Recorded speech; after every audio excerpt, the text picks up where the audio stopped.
అన్నమయ్య పదార్చన ప్రత్యేక కార్యక్రమానికి స్వాగతం. సంకీర్తనలతో కలియుగ దైవం శ్రీ వెంకటేశ్వరి సాహిత్యం పొందిన పద కవితా పితామహుడు అన్నమయ్య జయంతోత్సవం సందర్భంగా ఆ మహామహుడి విశేషాల గురించి తెలియజేయడానికి ఈ రోజు మనతో ఉన్నారు తాడేపల్లి పతాంజలి గారు, అన్నమయ్య పద సేవకుడు, మరియు శ్రీమతి కళ్యాణి గారు, ప్రముఖ ఆధ్యాత్మిక గాయని మనతో ఉన్నారు. వారిని అడిగి మరిన్ని విషయాలు తెలుసుకుందాం. నమస్తే అండి. నమస్తే అండి. ముందుగా అన్నమయ్య జనన విశేషాల గురించి వివరిస్తారు. చాలా సంతోషం అండి. ప్రప్రథమంగా అన్నమయ్య జయంతి సందర్భంగా ఈరోజు అన్నమయ్య పదార్చన కార్యక్రమం ఏర్పాటు చేసినటువంటి సివిఆర్ ఓం ఛానల్ వారికి మా అందరి తరపున హృదయపూర్వక ధన్యవాదాలు తెలియజేస్తూ, ఆయన పేరు తలుచుకుంటేనే పుణ్యం, అన్నమయ్య వెంకటేశుడు అని మేము ఆయనకి పేరు పెట్టుకున్నాం. ఆయన 1408వ సంవత్సరంలో జన్మించారు. 1503వ సంవత్సరంలో పరమపదించారు. తాళ్లపాక అన్నమయ్య అంటే ఒక గుండె గొంతుక. తాళ్లపాక అన్నమయ్య అంటే ఒక మధుర భక్తి రస ప్రవాహం. ఆయన రచించినటువంటి అనేక కీర్తనల్లో చాలా మటుకు ఇప్పుడు ప్రజల నాలుకల మీద ఆడుతున్నాయి. అటువంటి మధురమైన కీర్తనల్ని ఈరోజు స్మరించుకోవటం మనందరి అదృష్టం. ఓకే అండి. మరి పద కవితా పితామహుడు సంకీర్తనలు ఇప్పుడు మనకి ఎన్ని లభిస్తున్నాయంట? ఆయన 32 రోజుకు కీర్తన చొప్పున 32,000 కీర్తనలు రచించారు అని శాసనాల్లో మనకి లభిస్తున్న ఆధారం. కానీ 32,000 కీర్తనలు దురదృష్టవశాత్తు మనకి లభించలేదు. 14,000, 15,000 మధ్యగా, అంటే రకరకాలుగా చెప్తున్నారు. 14,000, 15,000 మధ్యగా కీర్తనలు మనకి లభించాయండి ఇప్పటి వరకు. ఓకే కళ్యాణి గారు, మరి ఆ పితామహుడి ఒక పాట పాడి వినిపిస్తారా మా ప్రేక్షకులకి? సంకీర్తన.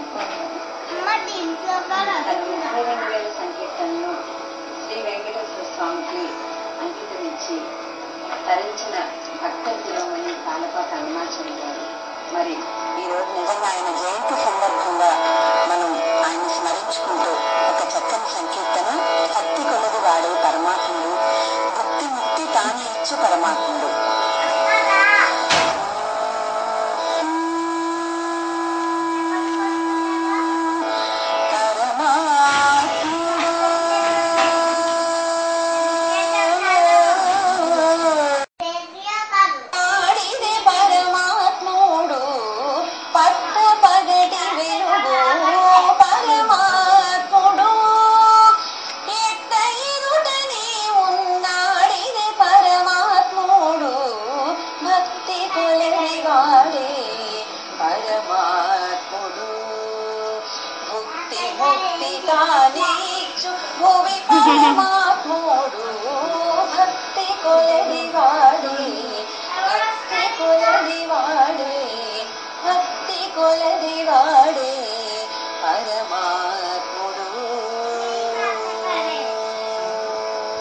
అద్భుతమైనటువంటి కీర్తన అండి. అంటే నీరు కొద్ది తామర అని తెలుగులో ఒక సామెత. అలాగే మనకి ఎంత భక్తి ఉంటే పరమాత్ముడు అంతగా మన హృదయంలోకి సన్నిహితంగా వస్తాడు. ఇప్పుడు చెరువు దగ్గరికి వెళ్ళి ఒక చెంబుడు కనుక మనం తీసుకెళ్ళామనుకోండి, చెంబుడు నీళ్లే వస్తాయి. ఒక బిందె తీసుకెళ్తే బిందె నీళ్లు తెచ్చుకోవచ్చు. అలాగే పరమాత్మ మీద మనకు ఎంత భక్తి ఉంటే ఆ స్వామి కూడా మనకు అంత దయని కురిపిస్తాడు అనేటువంటి ఉద్దేశంతో చక్కటి పల్లవిని అన్నమాచార్యుల వారు మొదలుపెట్టారు. భక్తి కొలది వాడే పరమాత్ముడు. భక్తి ఎంత ఉంటే పరమాత్మ నీకు అంత సన్నిహితంగా ఉంటాడు. కాబట్టి భక్తిని పెంచు. భక్తి అంటే వేరే ఏదో ప్రత్యేకమైన పూజా పునస్కారాలను కాదండి అన్నమయ్య గారి ఉద్దేశం. భక్తి అంటే అన్నమయ్య ఉద్దేశంలో ప్రధానంగా ప్రేమ.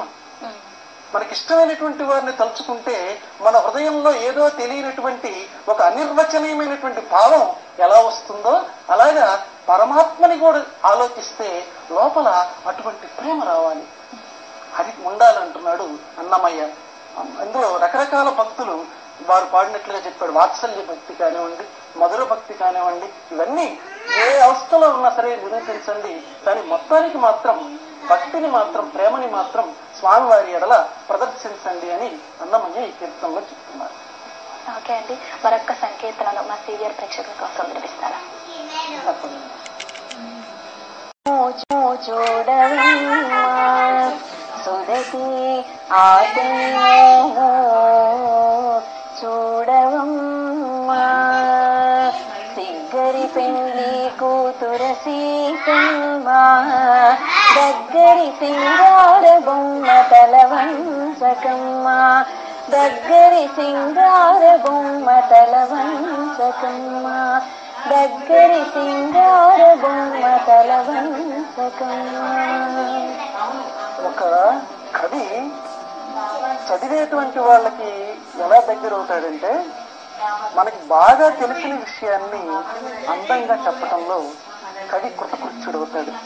అన్నమయ్య రచించినటువంటి వందలాది సంకీర్తనల్లో ఇలా మన హృదయానికి దగ్గరగా ఉండే కళ్యాణ కీర్తనలు చాలా రచించారు.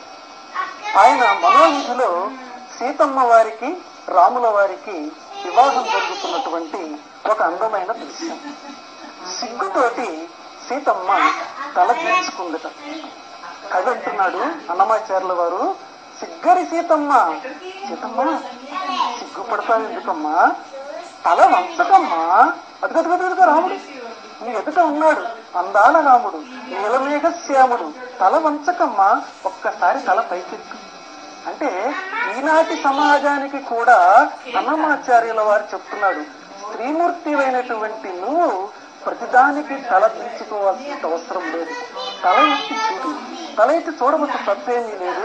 ఎందుకంటే అతనే ముందు తలంబ్రాలు పోస్తాడు, నేను తలకాయ దించుకొని ఉండాలి అని ఎప్పుడు నువ్వు సిగ్గును ప్రదర్శిస్తూ కూర్చోకమ్మా, నువ్వు కూడా కొంచెం తలెత్తమ్మా, తలెత్తి బతుకమ్మా. ఈ జాతికి అన్నమాచార్యుల వారు ప్రబోధిస్తున్నటువంటి సందేశం, తల ఎత్తి బతకాలి స్త్రీమూర్తి. సిగ్గు అలంకారమే, సిగ్గు ఆభరణమే స్త్రీమూర్తికి. అదే పరిస్థితిలో తల ఎత్తుకొని కూడా బతకాలి, ఎల్లకాలం తల ఉంచుకొని బతకూడదు. అందుకని కళ్యాణ సందర్భంలో మరీ తల ఉంచుకుంటే ఎలాగమ్మా, మరీ సిగ్గుపడిపోకమ్మా, ఒక్కసారి తలెత్తి మా రాముల వారిని చూసి నువ్వే ముందుగా తలంబ్రాలు పోయమ్మా, నువ్వు సింగారపు బొమ్మవమ్మా, అందాల బొమ్మవమ్మా అని చక్కటి తెలుగు పదాలు. ఎంత సంస్కృత కీర్తనలు మహానుభావుడు రాస్తాడో, తెలుగు పదాల పోహలింపులో కూడా అన్నమాచార్యుల వారిది ఒక ప్రత్యేకమైన శైలి. అద్భుతంగా పాడారు.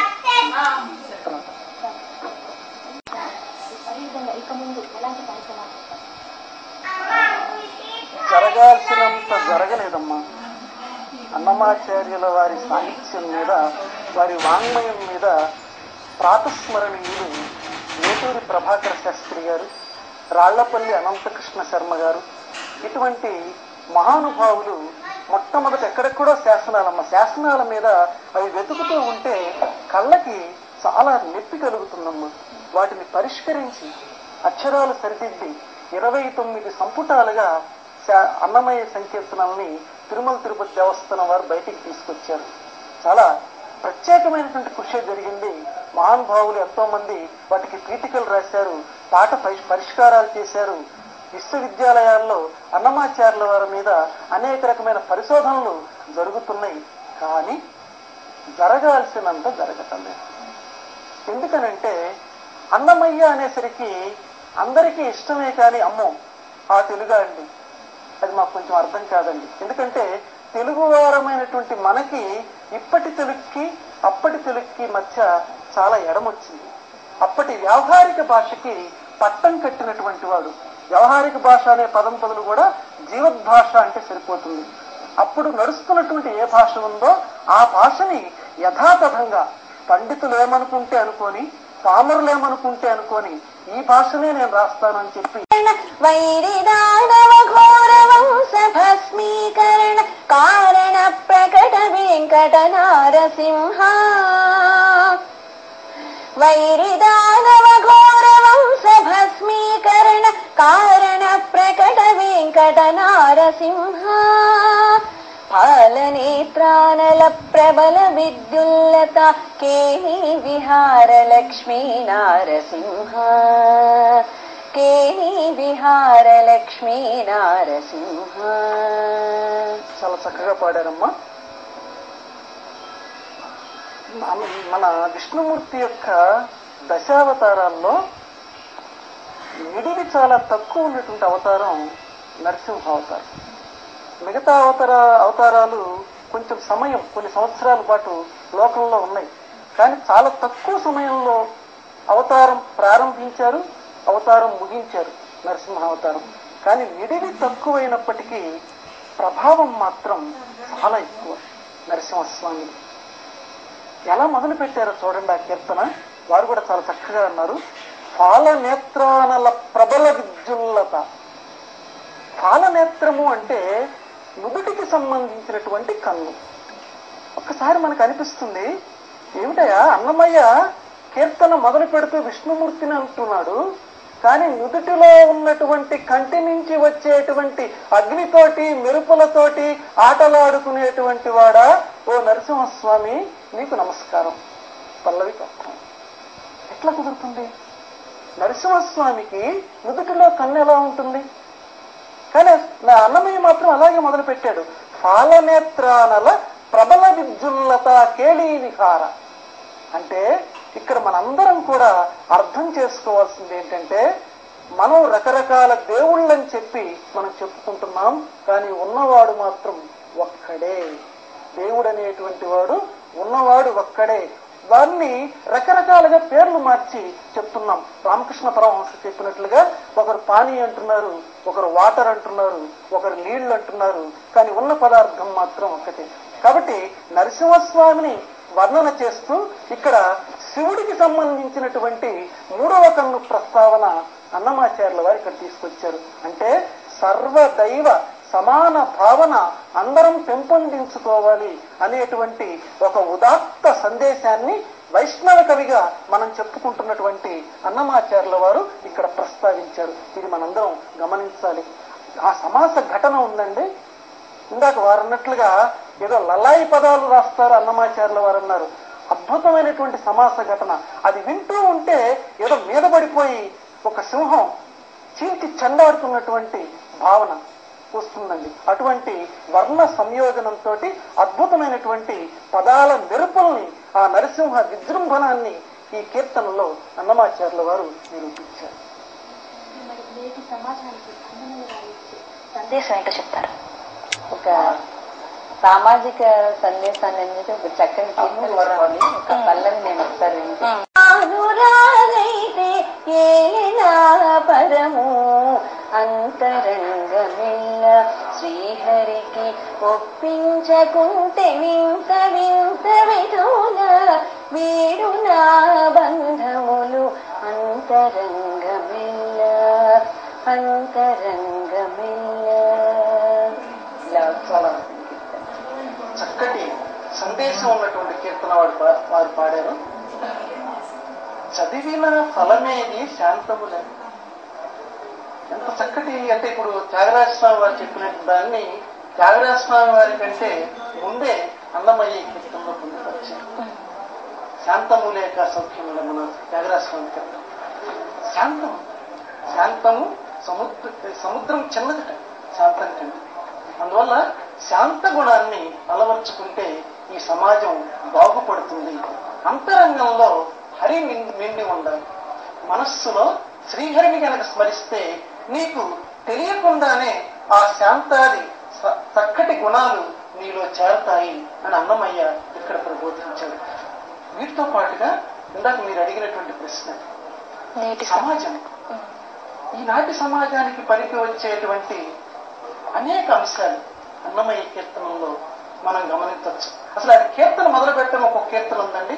అప్పులేని సంసారమైన పాటే చాలు, తప్పులేని జీతం ఒక్క తారమైన చాలు. అదండి అన్నమయ్య కీర్తనలో ఒక పల్లవి. అంటే అప్పు లేకుండా ఉండాలి. అప్పు లేకుండా నీకు తెచ్చిన దాంతో, నీకు ఉన్న దాంతో నువ్వు తృప్తి పడుతూ ఉంటే ఆ జీవితం అంతకంటే సరిపోతుంది, ఆ సంసారం అంతకంటే సరిపోతుంది అని చెప్పాడు. అలాగే తప్పులేని జీతం. ఈనాటి సమాజం గమనించవలసిన అంశం. ఉద్యోగస్తుల్లో 99% ఈరోజు బహిరంగ సత్యం, లంచం లేనిది గడవటం. దీన్ని హెచ్చరించాడు అన్నమయ్య. తప్పు లేని జీతము. చూడండి, మనందరం పద కవితా పితామహుడు వెంకటేశ్వర స్వామి భక్తి కీర్తనలు రాశాడు అని అనుకుంటున్నటువంటి అన్నమయ్య ఈనాటి సమాజంలోని కుళ్ళుని ఎంతగా కడిగి పారేశాడో చూడండి. తప్పు లేని జీతము ఒక్క కారణమైనా చాలు, కొంచెమైనా చాలయ్యా, తప్పు లేకుండా జీతం తీసుకో, లంచాలు లేకుండా జీతం తీసుకో చెప్పాడు. అట్లాగే కడుపెంత తాకుడుచు కుడుపెంత దీనికై ఒక కీర్తన మొదలు పెట్టాడు. ఒరే పిచ్చివాడా, నీ కడుపెంత జానెడు పొట్ట, ఈ జానెడు పొట్ట కోసం ఎన్నెన్ని అకృత్యాలు చేస్తున్నావురా, ఎన్నెన్ని అన్యాయాలు చేస్తున్నావురా, నీ పొట్ట ఎంత తింటుందిరా, ఎందుకురా ఇంత అన్యాయం సంపాదన నీకు, కడుపెంత తాకుడుచు కుడుపెంత దీనికై పడరాని పాటలు ఎందుకు పడతావురా అని మానవుణ్ణి హెచ్చరించాడు. ఇలా అనేక సందర్భాల్లో. అట్లాగే లక్ష్మీదేవి విలాసాన్ని చెప్పాడు. లక్ష్మీదేవి యొక్క ప్రభావం, ధనం యొక్క ప్రభావం సమాజం మీద ఏ రకంగా ఉంటుందో చెప్పాడు. ఆనాటి సమాజంలో చిన్నపిల్లల్ని, కన్యల్ని అమ్ముకునేటువంటి సంస్కృతి ఆనాటి సమాజంలో ఉన్నది అని చెప్పి ఒక కీర్తనలో చెప్పాడు. మొత్తం ఆనాటి సాంఘిక వ్యవస్థని కూడా అన్నమయ్య కీర్తనల్లో మనం పరిశోధిస్తే మనం గమనించగలం. ఒక సామాజిక వ్యవస్థని ఆయన ఎందుకు ప్రతిబింబింపచేశాడంటే, ఈనాటి సమాజం నేర్చుకోండి, పాత అనుభవాల నుంచి మనం కొత్త పాఠాలు నేర్చుకోండి, సమాజం భక్తియుతంగా ఉండండి. భక్తియుతంగా ఉంటే నైతిక